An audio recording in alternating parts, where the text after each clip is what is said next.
The story begins not on the blood-soaked beaches of the Pacific, but in the basement laboratories of Harvard University, where on Valentine's Day 1942, chemistry professor Louis Fieser was about to change the nature of warfare forever.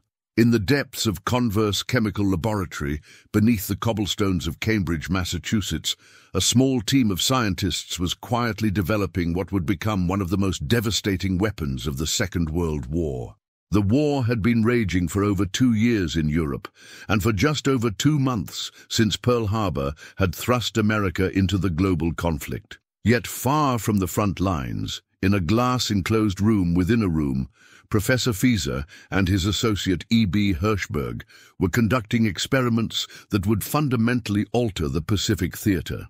The National Defense Research Committee had tasked them with an unusual mission: to investigate a substance called divinylacetylene, which had been causing explosive accidents at a DuPont manufacturing plant. What they discovered that February morning would become known simply as napalm, a combination of aluminum naphthenate and aluminum palmitate that could be mixed with gasoline to create a sticky, burning gel that adhered to surfaces and burned with devastating intensity. The name itself was derived from the chemical compounds, nay, from naphthenate and palm, from palmitate, creating a word that would echo through history with both tactical significance and moral complexity. The development process was shrouded in absolute secrecy, designated as Anonymous Research Number 4 by Harvard administrators. Fieser and his team, which included 4 younger chemists he affectionately called the War Boys, worked in conditions of utmost discretion. The basement laboratory featured 2 concrete wells in the ground, fenced in by iron semicircles, which brought in natural light and proved invaluable for their burning experiments.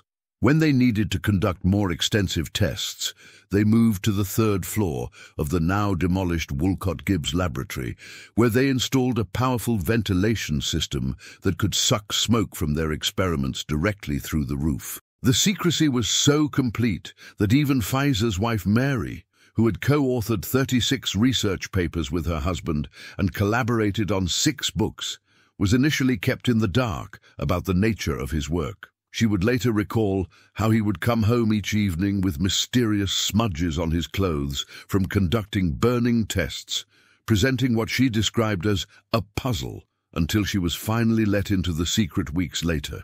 The breakthrough came through meticulous experimentation with viscosity and adhesion properties. Earlier incendiary weapons had suffered from a fundamental limitation.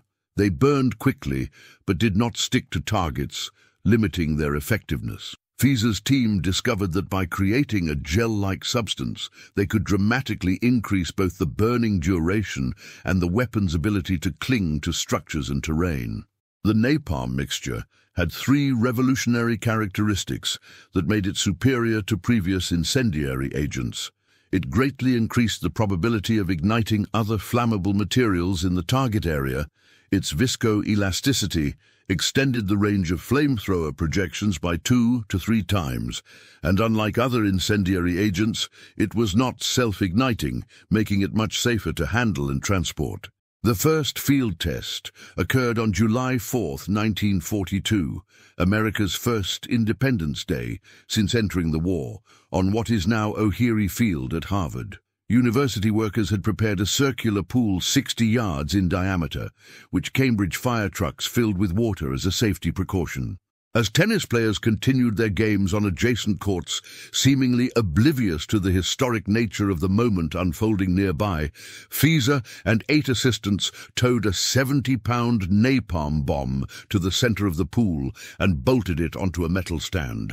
The test was a complete success, demonstrating the weapon's devastating potential in a controlled environment. What the observers witnessed that summer day was not merely a successful weapons test, but the birth of a technology that would reshape the tactical landscape of jungle warfare in the Pacific theater. The sticky, burning gel created a sustained fire that could not be easily extinguished, adhering to surfaces and burning at temperatures that could penetrate deep into structures and vegetation. The implications for warfare were immediately apparent to military observers. Traditional incendiary weapons had been relegated to the periphery of American military doctrine, considered less effective than chemical weapons and hampered by the inevitable trade-off between destruction capability and precision. Napalm promised to overcome these limitations by creating a weapon that was both devastatingly effective and could be deployed with relative accuracy through aerial bombardment or portable flamethrower systems. Production scaling began almost immediately after the successful tests. The NDRC contract for just the incendiary project totaled $359,125, a substantial sum in 1942 dollars that reflected the military's confidence in the weapon's potential. FISA's team, which remained intact for 4 years, was given unprecedented support from Harvard University, which contributed the professor's services off the record to the war effort, while continuing to pay his regular salary.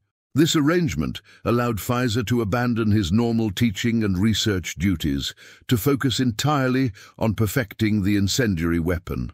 The transition from laboratory to battlefield would prove remarkably swift. By late 1942, American forces were already beginning to encounter the dense jungle environments of the Pacific Theater, where traditional weapons and tactics often proved inadequate against entrenched Japanese positions.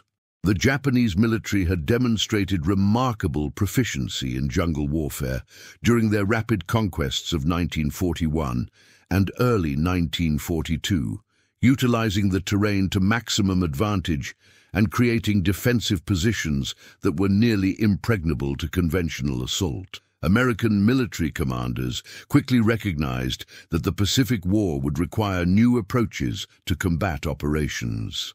The vast distances, challenging terrain, and innovative Japanese defensive tactics demanded weapons that could overcome natural obstacles and neutralize enemy positions that were often invisible until combat was joined.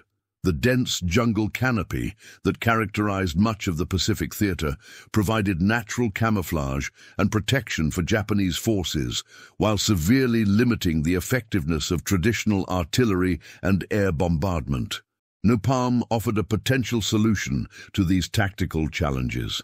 Unlike conventional explosives, which might detonate harmlessly against tree canopies or fail to penetrate dense vegetation, the sticky incendiary gel could burn through jungle cover and maintain its effectiveness, even when dispersed over wide areas.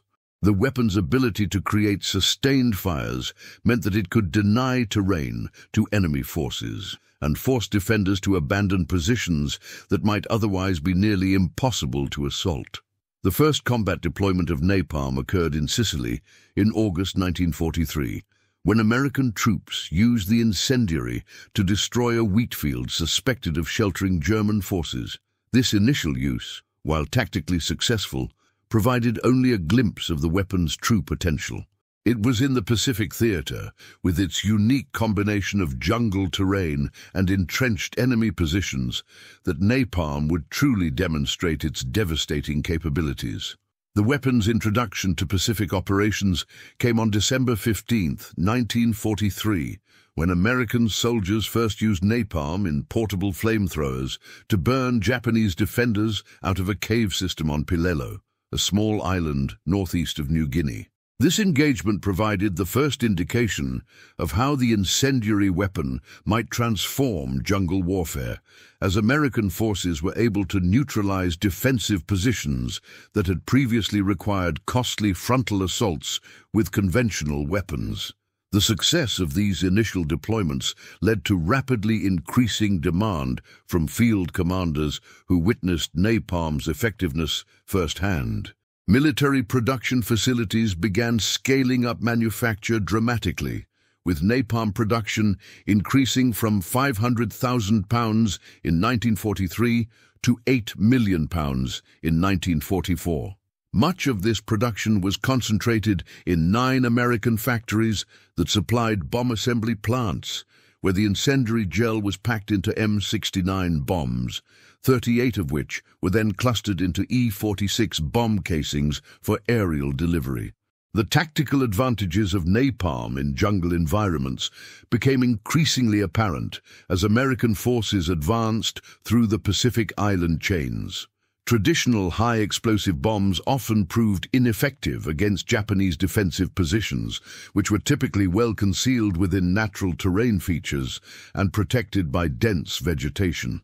Artillery bombardments, while devastating in open terrain, frequently failed to locate or neutralize enemy positions hidden beneath jungle canopy. Even when direct hits were achieved, the dispersed nature of Japanese defensive networks meant that isolated strongpoints could continue to resist long after surrounding positions had been destroyed. Napalm fundamentally altered these tactical equations. The incendiary weapon's ability to burn through vegetation meant that concealed enemy positions could be exposed and attacked even when their exact locations were unknown. The sustained burning duration of napalm fires created area denial effects that could force enemy forces to abandon prepared positions, often leading to their exposure in more vulnerable terrain. Perhaps most importantly, the psychological impact of the weapon proved to be as significant as its physical effects, creating terror and demoralization among enemy forces who found their traditional defensive advantages neutralized. As 1943 drew to a close and American forces prepared for the major island-hopping campaigns that would characterize 1944 and 1945, napalm had already begun to establish itself as an essential component of Pacific theater operations.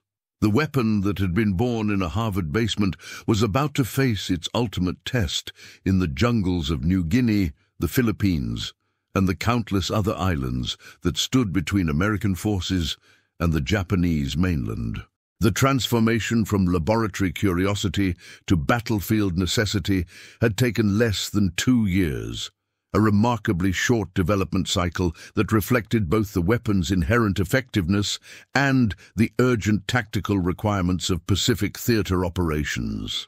As American forces prepared for the challenges ahead, they carried with them a new tool of warfare that would prove decisive in some of the most difficult and costly battles of the Second World War.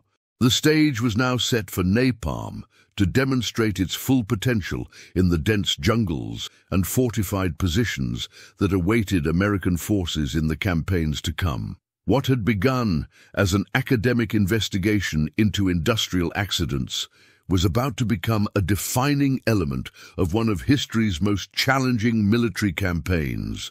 By early 1944, the dense jungles of New Guinea had become a proving ground unlike any other in military history, where conventional warfare tactics dissolved beneath impenetrable green canopies and the very environment seemed to favor the defender. The island, stretching over 1,500 miles across the southwestern Pacific, presented Allied forces with a hostile environment that challenged every assumption about modern combat operations. Here, in what soldiers would come to call the Green Hell, napalm would undergo its most crucial battlefield testing against an enemy that had mastered the art of jungle warfare. The Japanese forces defending New Guinea possessed several years of combat experience in tropical environments, having refined their tactics during the conquests of Malaya, Burma, and the Dutch East Indies. Their defensive doctrine emphasized the use of natural terrain features, with positions carefully constructed to blend seamlessly into the jungle environment. These fortifications typically consisted of interconnected bunker systems, camouflaged observation posts, and supply caches distributed throughout areas that appeared to be impenetrable wilderness. The tactical challenge facing Allied forces was immense. Traditional reconnaissance methods proved nearly useless in the dense jungle, where visibility was often limited to just a few yards, and the overhead canopy prevented effective aerial observation. Japanese positions were frequently undetectable until Allied troops came under direct attack, creating situations where entire companies could be pinned down by enemy forces whose locations remained unknown. The jungle itself seemed to swallow sound, making it difficult to determine the direction and distance of enemy positions, even during active engagement. American and Australian forces initially attempted to apply conventional military tactics to this unconventional environment, with predictably disappointing results. Traditional artillery preparation proved largely ineffective, as high-explosive shells often detonated harmlessly in the jungle canopy without reaching ground-level targets. Even when artillery achieved direct impacts on suspected enemy positions, the dispersed nature of Japanese defensive networks meant that isolated strongpoints could continue resistance long after surrounding areas had been neutralized. The introduction of napalm-equipped weapons systems began to alter this tactical dynamic in fundamental ways. The first systematic use of incendiary weapons in New Guinea occurred during the complex series of operations that characterized the Allied advance along the northern coast of the island throughout 1944. Unlike conventional explosives, napalm possessed the unique ability to burn through dense vegetation, creating clearings that exposed previously hidden enemy positions while simultaneously denying the use of that terrain to defending forces. The weapon's effectiveness became apparent during the early engagements around Wewak and Hollandia, where Allied air forces began experimenting with low-level incendiary attacks against suspected Japanese concentration areas. These initial strikes demonstrated napalm's ability to penetrate jungle canopy and maintain burning intensity even in the humid tropical environment that had proved challenging for other incendiary agents. The sustained burning duration of napalm fires created area denial effects that forced Japanese forces to abandon carefully prepared positions, often exposing them to conventional weapons fire as they attempted to relocate. The psychological impact of napalm attacks proved to be as significant as their physical effects. Japanese soldiers, trained to fight from concealed positions and rely on natural camouflage for protection, found their fundamental tactical advantages neutralized by a weapon that could burn away their cover and expose their positions. The terror induced by napalm attacks was compounded by the weapon's indiscriminate nature. Fires could spread unpredictably through jungle terrain, creating vast areas of devastation that made traditional defensive tactics untenable. Allied ground commanders quickly recognized the tactical opportunities created by incendiary attacks. The coordination between air-delivered napalm strikes and ground assault operations became increasingly sophisticated as forces gained experience with the weapon. A typical engagement would begin with aerial reconnaissance attempts to identify general areas of enemy concentration, followed by systematic napalm bombardment of suspected positions, and concluded with ground assault operations to clear remaining resistance. The weapon's effectiveness was particularly pronounced against Japanese supply and communication networks, which relied heavily on concealed trails and camouflage storage areas distributed throughout the jungle.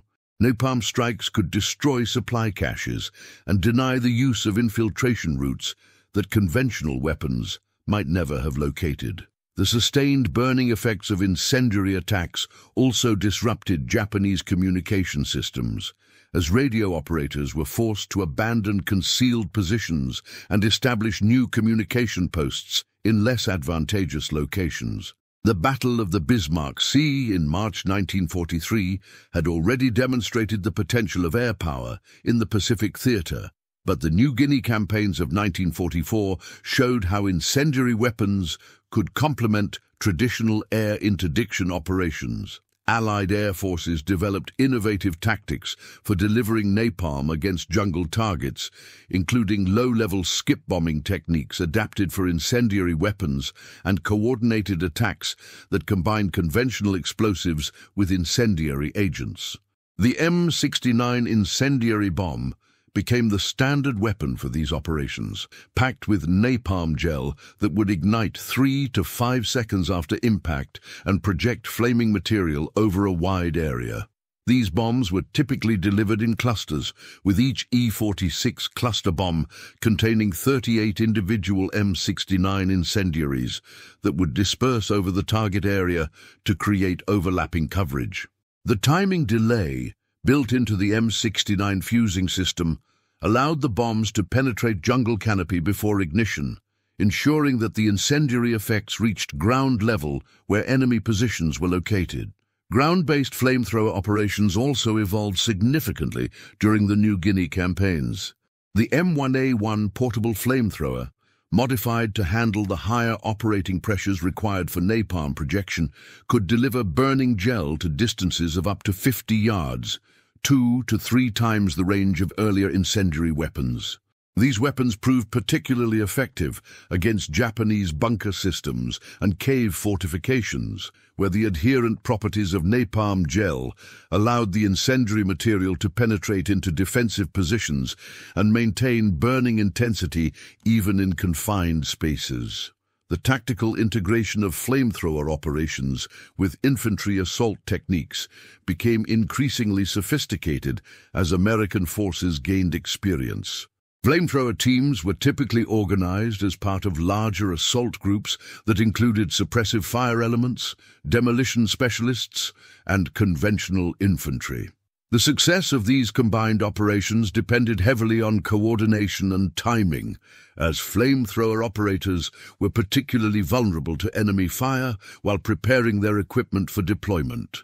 Japanese defensive responses to napalm attacks evolved throughout the New Guinea campaigns, but these adaptations were often hampered by the weapon's fundamental characteristics. Traditional Japanese defensive doctrine emphasized camouflage and concealment, but incendiary weapons could deny the use of natural cover, regardless of how well it had been prepared.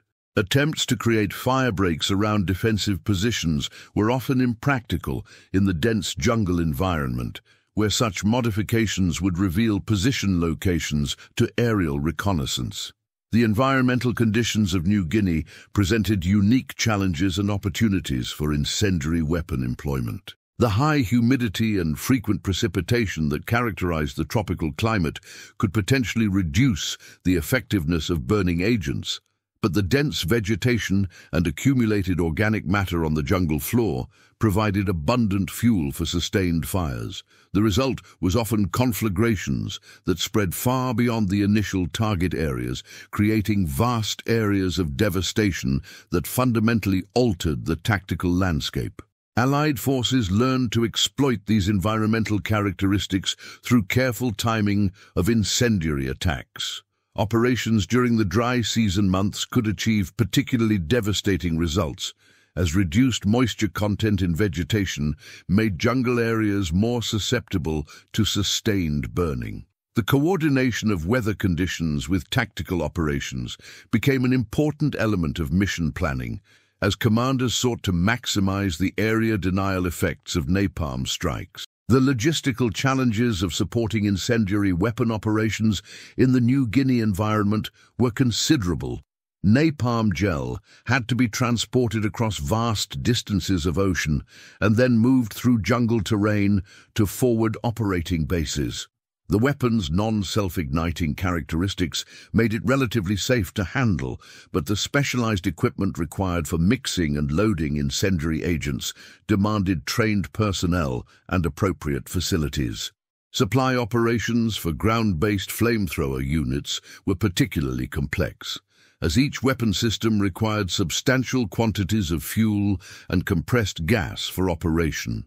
The weight of flamethrower equipment, combined with the additional fuel requirements, placed significant burdens on infantry units operating in terrain where every piece of equipment had to be carried manually over long distances. The medical and environmental effects of napalm deployment became apparent during the New Guinea operations, though these considerations were often secondary to immediate tactical requirements.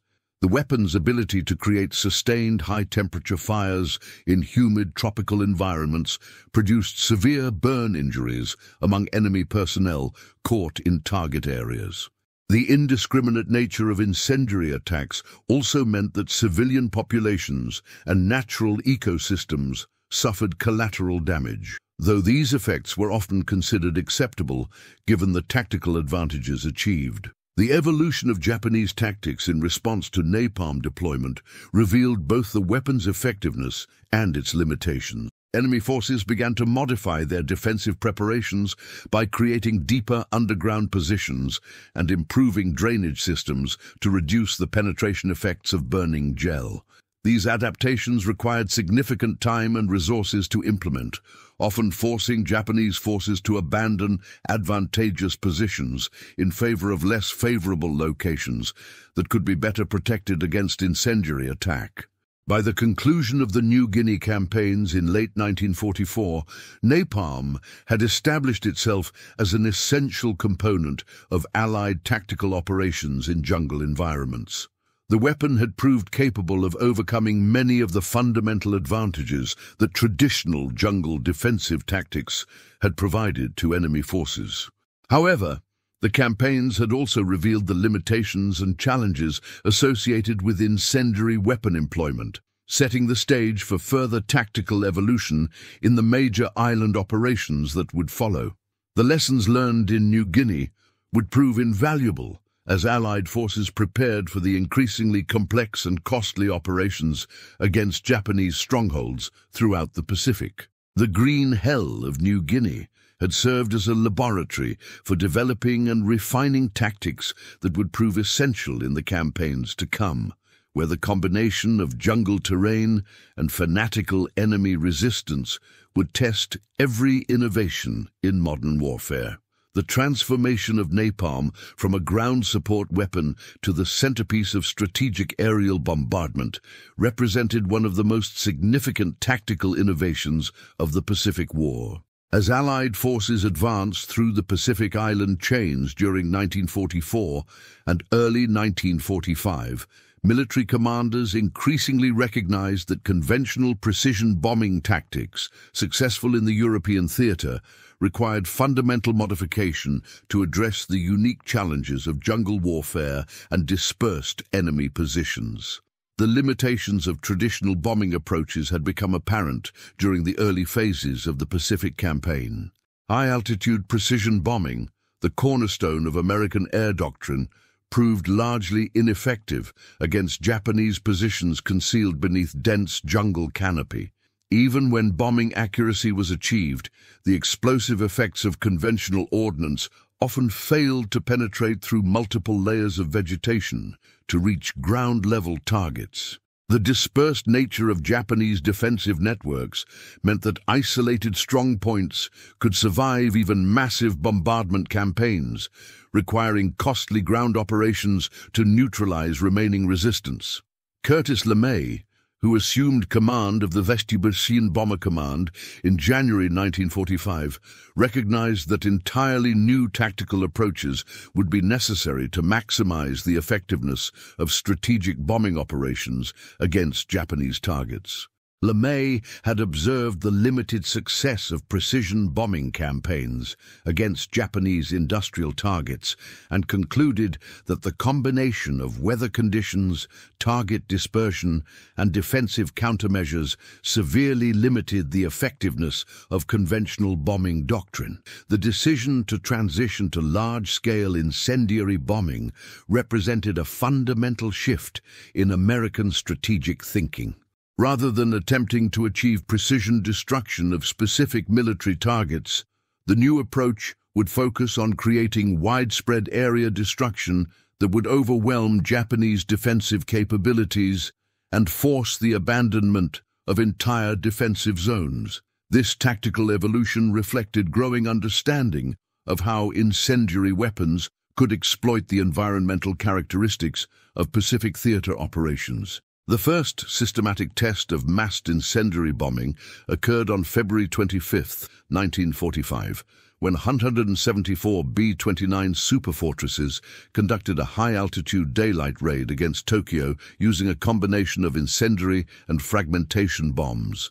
The attack destroyed approximately 643 acres of the snow-covered city, using 453.7 tons of ordnance, demonstrating the potential effectiveness of coordinated incendiary operations. However, The high-altitude approach limited bombing accuracy and exposed the attacking aircraft to concentrated anti-aircraft defenses. LeMay's revolutionary tactical innovation came with his decision to conduct incendiary attacks at low altitude during nighttime operations. This approach represented a complete departure from established American bombing doctrine, which emphasized high-altitude operations for maximum aircraft survival.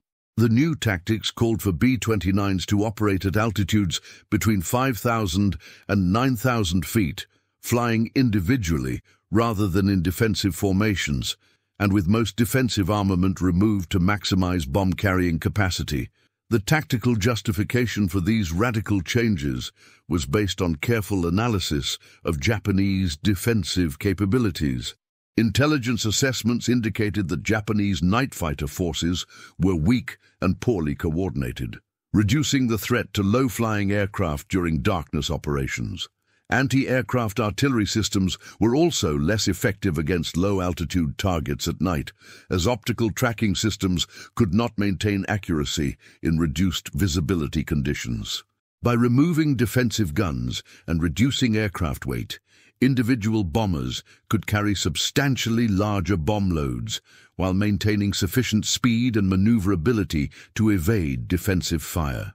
The preparation for large-scale incendiary operations required extensive logistical coordination and specialized equipment development. The M69 incendiary bomb became the primary weapon for these operations, designed specifically to maximize the effectiveness of napalm gel delivery against urban and jungle targets. Each M69 contained approximately 6 pounds of napalm gel and was equipped with a time delay fuse that allowed penetration of roof structures or vegetation before ignition. These individual bombs were packed into E-46 cluster weapons, with each cluster containing 38 M69 bombs that would disperse over the target area. The logistical requirements for sustained incendiary bombing operations were enormous. Napalm production had increased dramatically throughout 1944, reaching 8 million pounds annually by the end of the year. 9 American manufacturing facilities supplied bomb assembly plants located across the Pacific, where the incendiary gel was loaded into bombs and prepared for combat operations. The transportation of these weapons across thousands of miles of ocean, followed by storage in tropical conditions that could affect the chemical stability of incendiary agents, required careful coordination and quality control measures. The first major test of the new low-altitude incendiary tactics came during Operation Meeting House on the night of March 9–10, 1945, when 334 B-29s targeted the Shitamachi neighborhood of Tokyo. This operation would become the single deadliest air raid of World War II, causing more destruction than the bombings of Dresden, Hamburg, or even the individual atomic bomb attacks on Hiroshima and Nagasaki.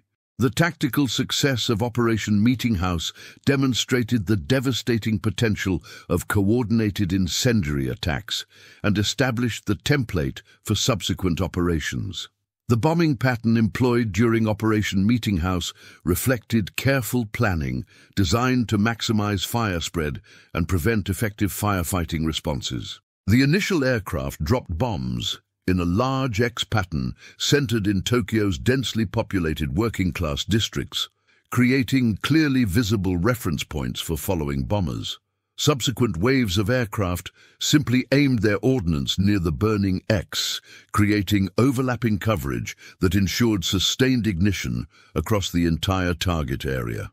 The coordination between individual aircraft operating without direct formation control required precise navigation and timing that demonstrated the advanced training and capability of American bomber crews. The physical effects of the incendiary attack exceeded all expectations. Within the first 2 hours of the raid, rapidly spreading fires had completely overwhelmed Japanese firefighting capabilities. The combination of high-density construction, favorable weather conditions, and the concentrated delivery of incendiary agents created a conflagration that destroyed approximately 15.8 square miles of the city.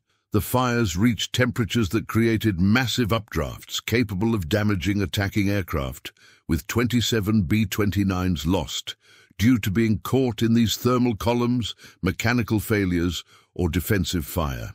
The success of Operation Meeting House led to immediate expansion of incendiary bombing operations throughout Japan. Between March and August 1945, American forces conducted systematic firebombing campaigns against 67 major Japanese cities, ultimately destroying approximately 40% of urban areas in targeted locations. These operations consumed vast quantities of incendiary agents, with more than two-thirds of all napalm produced during World War II being deployed in the Pacific Theater.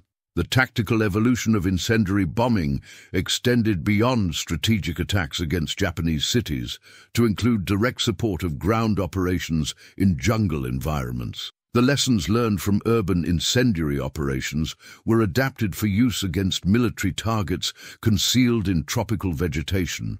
Low-level incendiary attacks against suspected Japanese positions became standard practice during the final phases of Pacific Island campaigns, where the area denial effects of napalm fires proved particularly valuable for supporting ground assault operations. The coordination between strategic incendiary operations and tactical ground support missions required careful planning and resource allocation. Aircraft and crews had to be configured differently for urban bombing missions versus jungle support operations, with different bomb loads, fusing requirements, and attack patterns optimized for each mission type. The flexibility to transition between these different operational modes became a significant advantage for American air forces, allowing rapid response to changing tactical requirements. Target selection for incendiary operations required specialized intelligence analysis that differed significantly from conventional bombing mission planning. Rather than focusing on specific military or industrial facilities, planners had to assess the vulnerability of entire areas to fire damage and the potential for sustained burning. Japanese insurance company risk assessments, captured intelligence documents, and aerial photography analysis all contributed to understanding how incendiary attacks might achieve maximum effectiveness. The Office of Strategic Services produced detailed maps ranking Japanese urban areas by their susceptibility to fire damage, considering factors such as building density, construction materials, and the presence of fire breaks or water sources. These assessments proved remarkably accurate in predicting the results of incendiary attacks, demonstrating the sophisticated intelligence analysis capabilities that supported strategic bombing operations. Weather conditions played a crucial role in the effectiveness of incendiary operations. Wind patterns could dramatically affect fire spread, either concentrating burning effects in small areas or distributing fires across vast regions. The natural winds during Operation Meeting House, gusting at 17 to 28 miles per hour, prevented the formation of a true firestorm, but enabled rapid fire spread across the target area. Mission planners learned to coordinate attack timing with favorable weather conditions to maximize the area denial effects of incendiary bombardment. The defensive responses to incendiary bombing evolved as Japanese forces recognized the changing nature of the air threat. Traditional air defense tactics, designed to counter high-altitude precision bombing, proved largely ineffective against low-level night incendiary attacks. The dispersion of individual aircraft over wide areas made coordinated fighter interception extremely difficult, while the reduced altitude gave anti-aircraft artillery systems minimal engagement time. Japanese attempts to develop specialized defenses against incendiary attacks were hampered by resource shortages and the increasing pace of Allied operations. The psychological effects of large-scale incendiary bombing extended far beyond the immediate physical destruction. The systematic destruction of Japanese cities demonstrated the complete inability of Japanese air defenses to protect civilian populations, undermining confidence in military leadership and government war policies. The indiscriminate nature of fire damage, which could not be precisely controlled once ignited, created terror among civilian populations who realized that no location could be considered safe from air attack. The environmental and humanitarian consequences of incendiary bombing operations became increasingly apparent as the campaign progressed. The destruction of urban areas displaced millions of civilian refugees, creating massive humanitarian challenges for Japanese authorities already struggling with resource shortages. The medical treatment of burn casualties overwhelmed Japanese healthcare systems, while the long-term environmental damage from sustained urban fires created public health hazards that persisted long after the immediate military objectives had been achieved. The strategic effectiveness of incendiary bombing in hastening Japanese surrender remains a subject of historical debate, but the tactical innovations developed during these operations had immediate and lasting impact on military doctrine. The demonstration that coordinated incendiary attacks could achieve area destruction effects far exceeding conventional bombing operations influenced post-war strategic planning and weapons development. The Pacific Incendiary Bombing Campaign established principles of area denial and environmental manipulation that would continue to influence military thinking long after the end of World War II.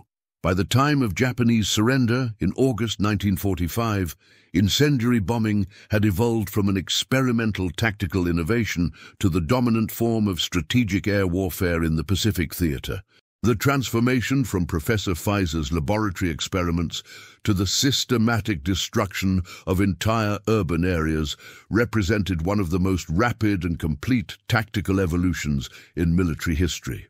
The lessons learned from these operations would continue to influence military planning and weapons development throughout the Cold War period and beyond. The integration of napalm into ground combat operations represented a fundamental transformation in the nature of jungle warfare, requiring the development of entirely new tactical doctrines and operational procedures.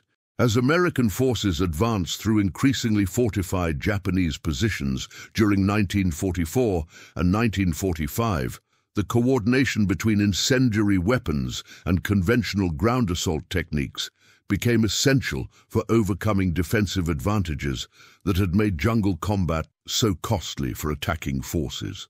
The evolution of ground-based incendiary tactics began with the recognition that traditional infantry assault methods were poorly suited to the unique challenges of Pacific theater operations. Japanese defensive positions, typically constructed to exploit natural terrain features and vegetation concealment, were often immune to conventional artillery preparation and required dangerous close-quarters combat to neutralize. The development of portable flamethrower systems capable of projecting napalm gel offered ground commanders a new tool for dealing with these challenging tactical situations. The M1A1 portable flamethrower became the primary ground-based delivery system for napalm during Pacific operations. This weapon system, modified from earlier designs to handle the higher operating pressures required for napalm projection, could deliver burning gel to effective ranges of up to 50 yards under optimal conditions. The increased range capability represented a crucial tactical advantage, allowing flamethrower operators to engage enemy positions from beyond the effective range of small arms fire while maintaining sufficient accuracy for precision target engagement. The tactical employment of portable flamethrowers required careful coordination with supporting infantry elements. Flamethrower teams were typically organized as part of larger assault groups that included suppressive fire elements equipped with Browning automatic rifles for longer-range support and Thompson submachine guns for close-range security. The success of these combined operations depended heavily on timing and coordination, as flamethrower operators were particularly vulnerable to enemy fire during the preparation and firing phases of their weapon employment. The development of assault group tactics represented a significant innovation in American infantry doctrine. These specialized units combined the unique capabilities of different weapon systems to create tactical flexibility that could adapt to the varying requirements of jungle combat situations. A typical assault group would include fire suppression teams responsible for neutralizing enemy defensive positions, flamethrower specialists capable of delivering incendiary effects against fortified targets, demolition experts equipped to destroy bunker systems with explosives, and conventional infantry elements tasked with consolidating terrain after initial objectives had been secured. The coordination between different elements within assault groups required extensive training and battlefield experience to achieve maximum effectiveness. The sequence of operations typically began with reconnaissance efforts to identify enemy position locations, followed by suppressive fire to force defenders to seek cover within their fortifications. Once enemy movement was restricted, flamethrower teams would advance to effective range and deliver incendiary attacks against target positions, creating conditions that would either neutralize resistance or force enemy personnel to abandon their defensive advantages. The psychological effects of flamethrower attacks proved to be as significant as their physical impact on enemy defensive positions. Japanese soldiers, trained to fight from concealed positions and rely on prepared fortifications for protection, found their fundamental tactical assumptions challenged by weapons that could penetrate into defensive structures and maintain burning effects for extended periods. The terror induced by incendiary attacks was compounded by the weapon's ability to create sustained fires that could deny the use of defensive positions even after the initial assault had concluded. The tactical integration of vehicle-mounted flamethrower systems provided additional capabilities for ground operations against particularly heavily fortified positions. The conversion of M4 Sherman tanks to carry flamethrower equipment resulted in the creation of specialized assault vehicles capable of delivering large quantities of napalm gel against enemy positions while providing armored protection for their crews. These converted tanks, unofficially nicknamed Zippos by American forces, proved particularly effective during the later phases of Pacific operations where Japanese defensive positions had been strengthened and improved. The Satan flamethrower tank, created through field modifications at Schofield Barracks in Hawaii, represented an innovative solution to the logistical and tactical challenges of mechanized incendiary operations. Based on the obsolete M3 light tank chassis, these vehicles were equipped with locally manufactured fuel tanks capable of holding 170 gallons of unthickened fuel and flame projection systems with ranges of 180 to 240 feet, depending on atmospheric conditions. 24 Satan tanks were deployed during the Saipan operation, where they proved highly effective against cave systems and fortified positions that had resisted conventional assault methods. The tactical success of mechanized flamethrower operations was demonstrated during several notable engagements, where these weapons achieved decisive results with minimal friendly casualties. In one documented incident on Saipan, a single Satan tank was called upon to deal with 200 Japanese soldiers entrenched in a cave system that was holding up the Allied advance. The coordinated employment of the flamethrower tank, with supporting machine gun fire, resulted in the elimination of 150 enemy personnel and the capture of 50 prisoners, effectively neutralizing a defensive position that might otherwise have required costly infantry assault operations. The logistical requirements for supporting ground-based incendiary operations presented significant challenges for military supply systems. Each portable flamethrower required substantial quantities of fuel and compressed gas for sustained operations, while the specialized nature of napalm gel meant that mixing and preparation procedures had to be conducted by trained personnel using appropriate equipment. The weight of flamethrower equipment, combined with additional fuel requirements, placed considerable burdens on infantry units operating in terrain where all supplies had to be transported manually over long distances. Supply operations for mechanized flamethrower units were somewhat less complex, but required different types of logistical support.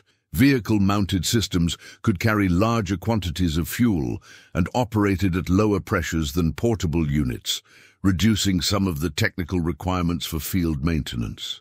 However, the mechanical complexity of converted tank systems and the specialized nature of their flame projection equipment demanded trained maintenance personnel and access to replacement parts that were often difficult to obtain in forward operating areas. The tactical employment of incendiary weapons required careful consideration of environmental conditions and operational requirements. Weather factors such as wind direction and humidity could significantly affect the effectiveness of flamethrower operations, while the dense vegetation typical of jungle environments provided both opportunities and challenges for incendiary weapon deployment. Ground commanders learned to coordinate weather conditions with tactical operations to maximize the effectiveness of incendiary attacks while minimizing the risk of friendly fire incidents. The development of combined arms tactics incorporating incendiary weapons represented a significant evolution in American military doctrine. The coordination between flamethrower operations, conventional artillery support, and infantry assault techniques required careful planning and precise execution to achieve maximum effectiveness. The timing of different elements within combined operations was particularly critical, as the sequential employment of various weapon systems could create tactical opportunities that would be lost if coordination was inadequate. The adaptation of Japanese defensive tactics in response to incendiary weapon deployment revealed both the effectiveness and limitations of ground-based napalm systems. Enemy forces began modifying their defensive preparations by creating deeper underground positions, improving drainage systems to reduce the penetration effects of burning gel, and developing rapid evacuation procedures that would allow defenders to abandon positions under incendiary attack. These countermeasures required significant time and resources to implement, often forcing Japanese forces to abandon advantageous positions in favor of less favorable locations that could be better protected against flame attack. The medical and environmental consequences of ground-based incendiary operations became increasingly apparent as these weapons were employed more extensively throughout the Pacific theater. The severe burn injuries inflicted by napalm gel created substantial challenges for military medical personnel, who often lacked experience treating the specific types of trauma associated with incendiary weapons. The environmental effects of sustained incendiary attacks also created collateral damage that affected civilian populations and natural ecosystems, though these considerations were generally secondary to immediate tactical requirements. The training requirements for effective employment of incendiary weapons placed additional demands on military personnel systems already stretched by the rapid expansion of American forces throughout the Pacific. Flamethrower operators required specialized instruction in weapon maintenance, tactical employment, and safety procedures that differed significantly from conventional infantry training. The coordination between different elements within assault groups also demanded advanced small unit tactics training that emphasized timing, communication, and mutual support under combat conditions. The evolution of small unit tactics, incorporating incendiary weapons, influenced American military doctrine development long after the conclusion of World War II. The lessons learned about combining different weapon systems capabilities, coordinating timing between various tactical elements, and adapting operations to environmental conditions became fundamental principles that continued to influence military planning throughout subsequent conflicts. The demonstration that innovative weapon employment could overcome seemingly insurmountable defensive advantages established precedents that would guide tactical development for decades. By the final phases of the Pacific War, ground-based incendiary operations had become standard practice for American forces conducting assault operations against fortified Japanese positions. The integration of portable and vehicle-mounted flamethrower systems with conventional infantry tactics had created tactical capabilities that fundamentally altered the dynamics of jungle warfare. The weapon systems developed during this period and the tactical doctrines created for their employment represented innovations that would continue to influence military operations long after the immediate crisis that had driven their development. The transformation from experimental weapon systems to essential components of ground combat operations had occurred with remarkable speed, reflecting both the urgent tactical requirements of Pacific theater operations and the adaptability of American military forces. The ground combat innovations pioneered during these campaigns established principles of tactical integration and combined arms cooperation that would continue to influence military doctrine throughout the modern era. As the Pacific War entered its final phase in 1945, the systematic employment of incendiary weapons had fundamentally transformed both the tactical landscape of jungle warfare and the strategic calculations that would determine the conflict's conclusion. The devastating effectiveness of napalm-based operations, demonstrated through countless engagements from the jungles of New Guinea to the urban centers of Japan, had created a new paradigm of warfare that would influence military thinking for generations to come. The strategic implications of incendiary weapon employment extended far beyond their immediate tactical effects on enemy forces. By mid-1945, American military commanders possessed a weapon system capable of creating area destruction effects that could deny vast territories to enemy use, regardless of the strength or sophistication of defensive preparations. This capability fundamentally altered strategic planning considerations, as traditional concepts of defensive advantage and territorial control were rendered obsolete by weapons that could make entire regions uninhabitable. The systematic destruction of Japanese urban areas through incendiary bombing had demonstrated the complete inability of Japanese air defenses to protect civilian populations from sustained attack. By August 1945, 67 major Japanese cities had been targeted by systematic firebombing campaigns, with approximately 40% of urban areas in targeted locations completely destroyed. The scale of destruction achieved through incendiary operations exceeded the cumulative effects of all conventional bombing campaigns conducted during the war. The human cost of incendiary warfare had reached staggering proportions by the war's end. The single Operation Meeting House raid against Tokyo on March 9–10, 1945 had caused more casualties than either of the atomic bomb attacks that would follow.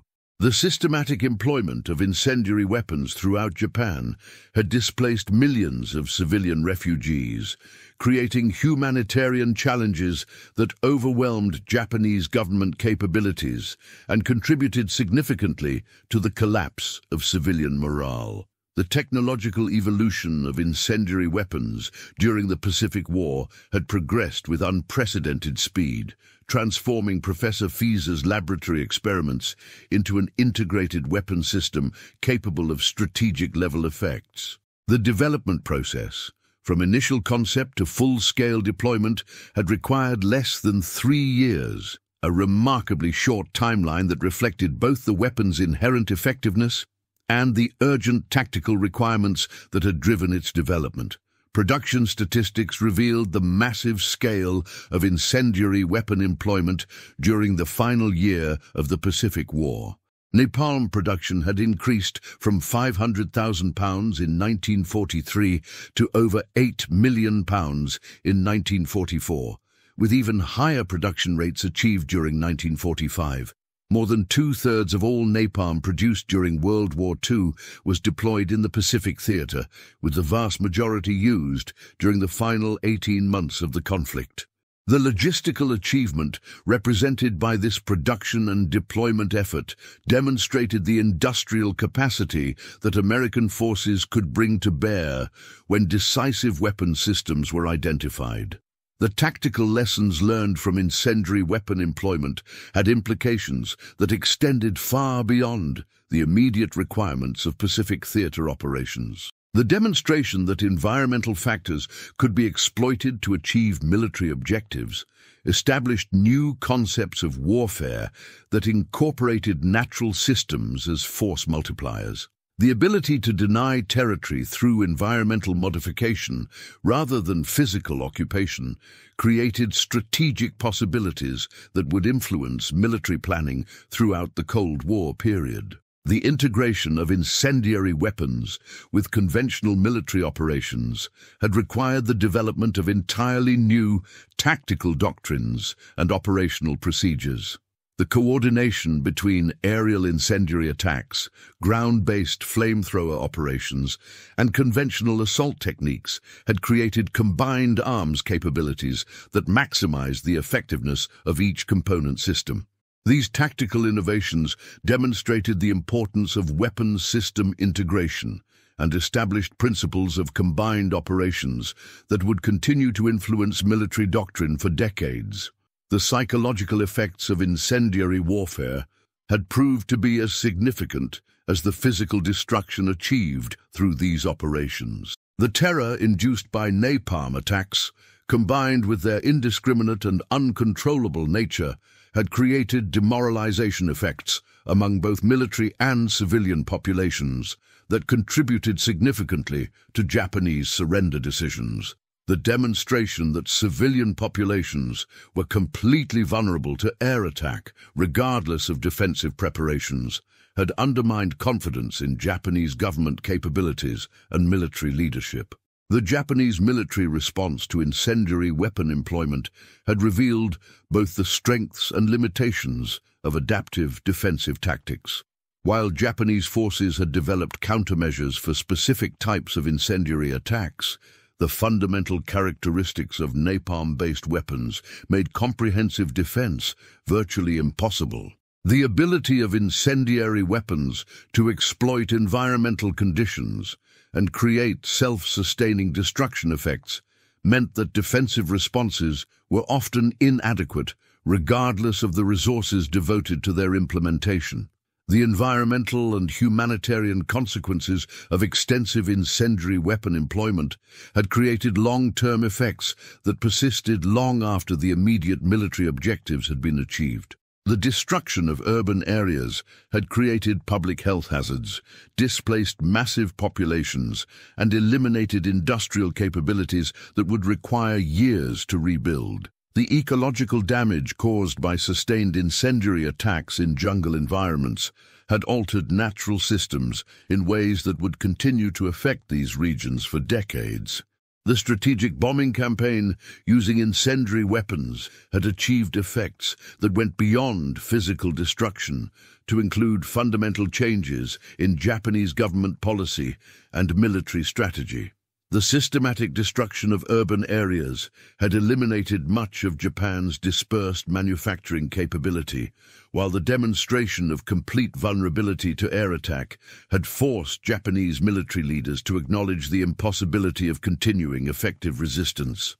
The combination of physical destruction and psychological demoralization had created strategic effects that contributed significantly to Japanese surrender decisions. The technological legacy of incendiary weapon development during World War II extended far beyond the immediate military applications that had driven their creation. The scientific research conducted during the development of napalm had advanced understanding of combustion chemistry, materials science, and weapons design in ways that would influence civilian industrial applications as well as military technology. The institutional relationships established between academic research institutions and military development programs had created models for cooperation that would continue throughout the Cold War period. The moral and legal implications of incendiary weapon employment had raised questions that would continue to influence international law and military ethics long after the conclusion of World War II. The indiscriminate nature of incendiary attacks, particularly when employed against civilian populations, had created precedents that challenged traditional concepts of proportionality and discrimination in warfare. The debate over the appropriate role of incendiary weapons in military operations would continue to influence international humanitarian law development throughout the subsequent decades. The industrial and logistical achievements represented by large-scale incendiary weapon production and deployment had demonstrated capabilities that would influence American strategic planning throughout the Cold War period. The ability to rapidly develop, produce, and deploy innovative weapon systems in response to tactical requirements had established industrial defense capabilities that would continue to provide strategic advantages in subsequent conflicts. The coordination between research institutions, manufacturing facilities, and military forces had created relationships that would serve as models for defense industrial organization for decades. The tactical innovations developed during incendiary weapon employment had influenced military doctrine development in ways that extended far beyond the specific operational requirements of jungle warfare. The principles of combined arms integration, environmental exploitation, and area denial that had been developed during Pacific operations became fundamental concepts in post-war military planning. The demonstration that innovative weapon employment could overcome seemingly insurmountable defensive advantages had established precedents that would guide tactical development throughout the modern era. The strategic assessment of incendiary weapon effectiveness revealed capabilities that fundamentally altered calculations about the requirements for achieving decisive military victory. The demonstration that area destruction effects could be achieved through systematic application of incendiary weapons had created strategic options that would influence planning for subsequent conflicts. The ability to achieve strategic-level effects through the coordinated employment of tactical weapon systems had established new paradigms for thinking about the relationship between tactical innovation and strategic success. By the time of Japanese surrender in August 1945, incendiary weapons had evolved from experimental tactical innovations to strategic weapon systems capable of achieving decisive effects against enemy resistance. The transformation from Professor Fieser's Valentine's Day 1942 laboratory breakthrough to the systematic destruction of Japanese urban areas represented one of the most rapid and complete weapons development success stories in military history. The lessons learned from this development process and the tactical innovations created during its implementation established principles that would continue to influence military thinking throughout the Cold War and beyond. The legacy of incendiary weapon development during World War II encompassed technological, tactical, strategic, and institutional innovations that extended far beyond their immediate military applications. The scientific research, industrial capabilities, tactical doctrines, and strategic concepts developed during this period created foundations for military capabilities that would continue to evolve throughout subsequent decades. The demonstration that academic research could be rapidly translated into decisive military capabilities had established precedents for defense research and development that would guide American strategic planning for generations. The development and deployment of napalm during World War II represents one of the most dramatic examples of scientific innovation rapidly transforming military capabilities in response to tactical requirements. From Professor Louis Fieser's basement laboratory at Harvard University to the systematic destruction of Japanese urban areas, the evolution of incendiary weapons demonstrated the potential for academic research to achieve strategic-level military effects. The tactical innovations developed during Pacific theater operations established principles of combined arms integration, environmental exploitation, and area denial that continue to influence military doctrine today. The lessons learned about coordinating different weapon systems, adapting operations to environmental conditions, and achieving strategic effects through tactical innovation created foundations for modern military capabilities that extend far beyond the specific requirements of jungle warfare. The moral and strategic implications of incendiary weapon employment during World War II continue to influence discussions about the appropriate role of area destruction weapons in military operations. The debate over proportionality, discrimination, and civilian protection in warfare, raised by the systematic use of incendiary weapons against urban populations, remains relevant to contemporary discussions about military ethics and international humanitarian law. The scientific and industrial achievements represented by napalm development demonstrated the potential for rapid innovation when academic research, industrial production, and military requirements are effectively coordinated. The institutional relationships established during this development process created models for defense research and development that would guide American strategic planning throughout the Cold War period and continue to influence contemporary defense innovation efforts. The transformation of warfare demonstrated by incendiary weapon employment in the Pacific theater established precedents that continue to influence military thinking about the relationship between technological innovation and strategic success. The demonstration that decisive military advantages could be achieved through the innovative employment of new weapon systems created expectations for defense research and development that continue to shape contemporary military planning.